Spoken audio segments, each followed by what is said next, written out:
Pag-usapan natin ang 7 domains of PPST or the Philippine Professional Standards for Teachers. First question, sir, ano po yung essence ng PPST? Sige, pag-usapan natin. Ito ang tanong sa board exam. Ang tanong sa board exam ay, if you want to know who is a good teacher, which of the following are you going to consult? Ang sagot sa board exam ay PPST. O kapag sinabing good teacher, magaling na guro. So ang sinasabi ng tanong, kung gusto mo daw malaman sino sa mga ito ang magaling na guro, ano daw ikukonsulta mo? Ang sagot ay PPST. Pero sir, bakit sir PPST ang ikukonsulta kung gusto nating malaman kung sino magaling na guro? Simple lang. Because PPST sets the standard.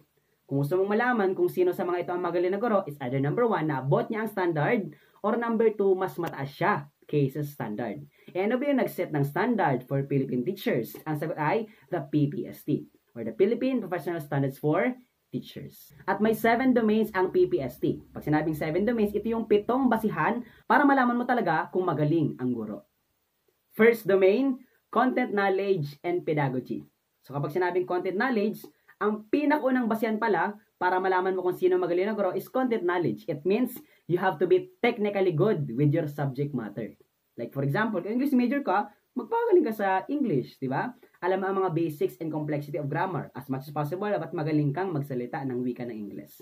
Ito pa another question sa domain number 1. Ang tanong sa board exam ay, what do you call the science of teaching? Ang sagot din ay content knowledge. Pero kapag tinanong, what do you call the art of teaching? Ang sagot ay pedagogy. Kasi ang pagtuturo po, it's a combination of science and art. Teaching is both science and art. Kapag tinanong science of teaching, sagot content. Kasi ano ba ang definition ng science? Science is the body of knowledge. So ano yung body of knowledge? Content. So ang magaling na guro, dapat marami siyang alam. Kasi ang trabaho natin magturo. O kung magtuturo tayo, dapat yung mga alam natin ay siksik, liglig at umaapaw. Pero hindi pwedeng puro knowledge lang alam mo. Dapat yung alam mo, kaya mong ituro sa mga bata. Ang tawag doon, pedagogy. That is considered the art of teaching. O ito pa, tanong about domain number 1. Tanong sa board exam ay, kung gusto mo daw malaman kung si teacher merong content knowledge and pedagogy, ano daw dapat ang pagtuturo niya? Ang sagot sa board exam ay, research-based in his or her lectures. Tandaan mo yung keyword na research-based. Kasi kapag matalino ang pinag-uusapan, dapat research-based kapag nagtuturo. That's the most important keyword in domain number 1. Like for example, kung 21st century na ngayon, hindi dapat nagre-research ka sa 21st century. Para dapat yung mga tinuturo mo sa mga bata ay relevant to the new trends and reforms in the 21st century. In general, ang bida sa domain number 1 ay si teacher. Dapat magaling muna si teacher para magturo sa mga bata. At kapag may magaling na tayong teacher, ang sunod na kukonsider natin ay dapat maayos ang learning environment. That's why domain number 2, learning environment. O sa domain number 2, learning environment, ang philosophy mo dyan ay behaviorism. Kasi di ba ang keyword mo sa behaviorism ay environment. Kasi ang paniniwala ng behaviorism, students' learning is a result of the environment. Kapag maayos ang learning environment, maayos ang classroom, maayos ang tables and chairs, maayos ang lahat ng nasa paligid, magiging maganda din ang learning ng mga bata. However, kapag hindi maayos ang learning environment, hindi maayos ang classroom, hindi maayos ang tables and chairs, makalat, madumi, mabaho, maingay, makakapekto din yon sa learning ng mga bata.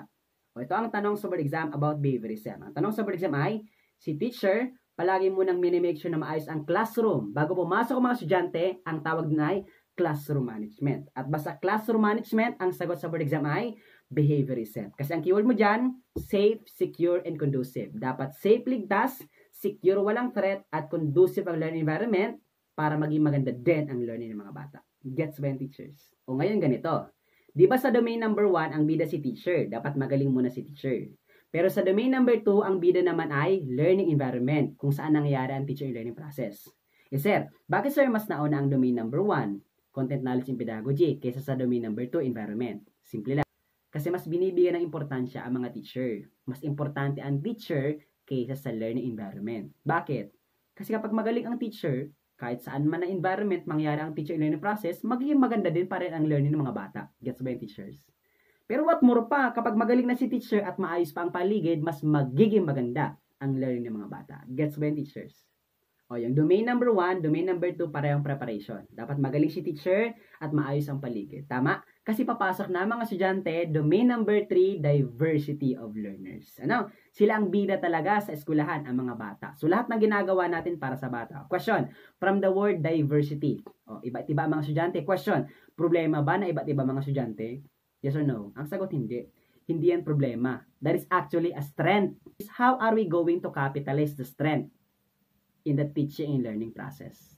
O basta may nakita kang diversity sa tanong, ito ang tatlong pwede mong isagot. Ano yung tatlo? Variety of teaching strategies, differentiated instruction, at individual learning. O ito ang tanong sa board exam. Ano po? The teacher knows that the students are culturally diverse. O ang tanong sa board exam ay, what is the best way of teaching if your students are culturally diverse? Ang sagot sa board exam ay, variety of teaching strategies. Yes, sir. Bakit, sir, variety ang sagot kapag ang tinatanong diversity? Simple lang. Kasi di ba pag sinabing diversity at saka variety, parehong iba-iba. Tama? At ang makasagot sa iba-iba ay iba-iba din. Kung iba't iba mga estudyante mo, iba't iba mga needs and interests, strength and weaknesses niyan. So, ang best way of teaching ay iba-iba din. Variety. Para matarget mo ang iba't iba ang pakailangan ng iba't iba mga estudyante. Gets ba yung teachers? Next one, domain number 4, curriculum and planning. Kasi ang isang magaling na guro, number 1, alam ang mga nasa curriculum, at number 2, marunong gumawa ng lesson plan. Ito ang tanong sa board exam. First, curriculum. Ang tanong sa board exam ay, ano daw ang kasalukuyang curriculum natin ngayon? Ang sagot sa board exam ay, RA 10533. Ano yung title ng batas? Enhanced Basic Education Act of 2013, or mas kilala sa tinatawag na K-12 curriculum. Next one, lesson planning. O, ang tanong naman about lesson plan, ang tanong ay, what do you call the roadmap of the teachers in the teaching learning process? Sagot dun ay lesson plan. Pag walang lesson plan, pwede isagot learning plan. Kapag walang roadmap, ang tatanong sa board exam ay, what do you call the blueprint of the teachers in the teaching learning process? Sagot dun ay lesson plan. Pag walang lesson plan, pwede isagot learning plan. In general, ang magaling na teacher, alam ang nasa curriculum, at number 2, marunong gumawa ng lesson plan. At alam din kung paano ituro ang nasa lesson plan. Next one, domain number 5, assessment and reporting. O bakit? Kasi di ba sa domain number 4, lesson plan. Gumawa ka ng lesson plan at ituturo mo yung lesson plan. Ituturo mo yung content sa mga bata. Pero hindi doon nagtatapos. That's why domain number 5, assessment and reporting. You have to assess and you have to report the learning of the students. O ang tanong dyan sa board exam ay, what is considered the most integral part of the teaching and learning process? Ang sagot dun ay assessment. Kapag sinabing integral, pinaka-importanting parte ng lesson ng assessment. Bakit? You have to measure kung talaga natuto ang mga bata. Ano po? Walang saysay ang mga objectives mo set at nasa lesson plan kung hindi mo naman mini-measure kung talaga natuto ang mga bata. O ito pa, tanong sa board exam. Ang tanong sa board exam ay, which of the following is the success of the teachers? O, ang sagot sa board exam ay, if they acquire the competencies.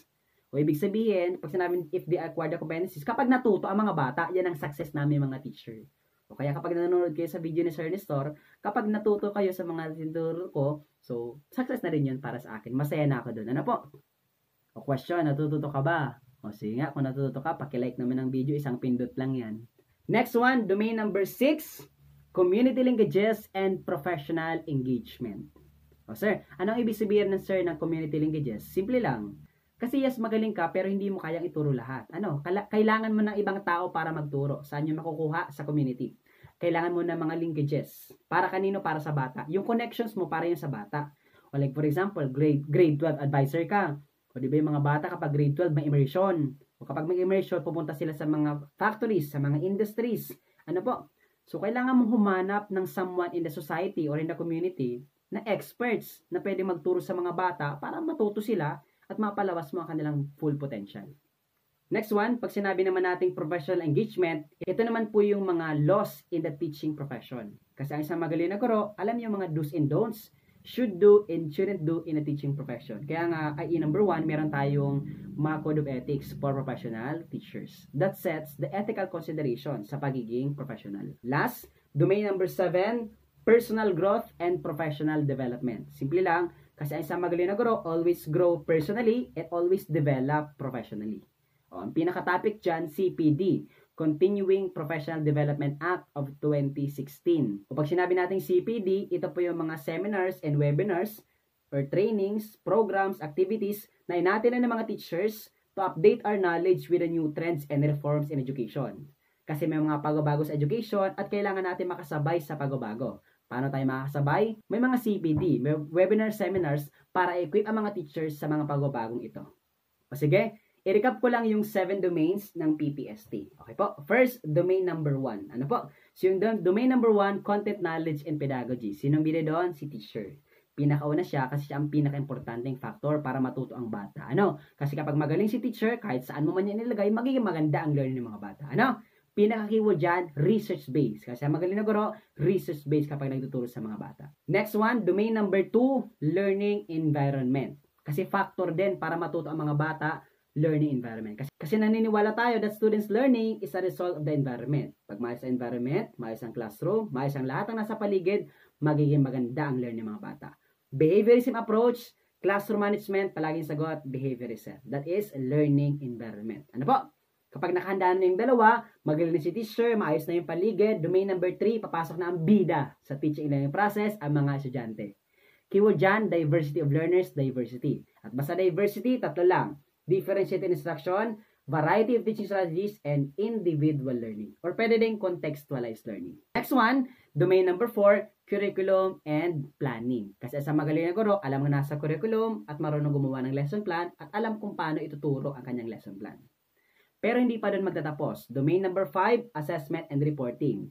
Kasi you have to measure the learning of the students. Gets by teacher. And assessment is also considered the most integral part of the teaching and learning process. Walang saysay lahat ng mga objectives mo kung di mo naman mini-measure at the end. Gets by teachers. Next one, domain number 6, community linkages and professional engagement. So, kailangan magkaroon ng mga connections in the society para ginagawa mo pa rin yan para pa rin sa bata. Ano po?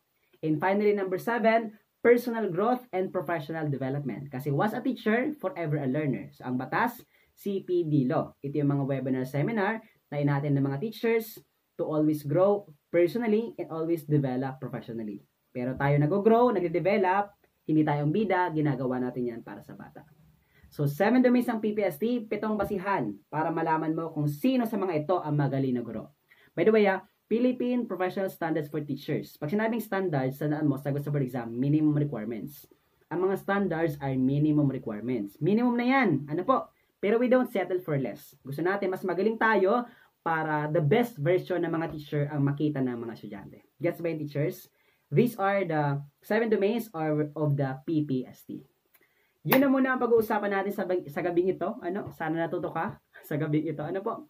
7 domains ng PPST. At kung nakaabot ka sa parte ng video ito, paki-like naman po ng video ni Sir Nestor. Ano po? At kung gusto mo na mga ganitong topics, please follow Sir Nestor and paki-comment naman kung taga saan ka para alam natin kung hanggang saan ang reach ng video ito. Yun lang. Thank you very much everyone and God bless. Bye-bye!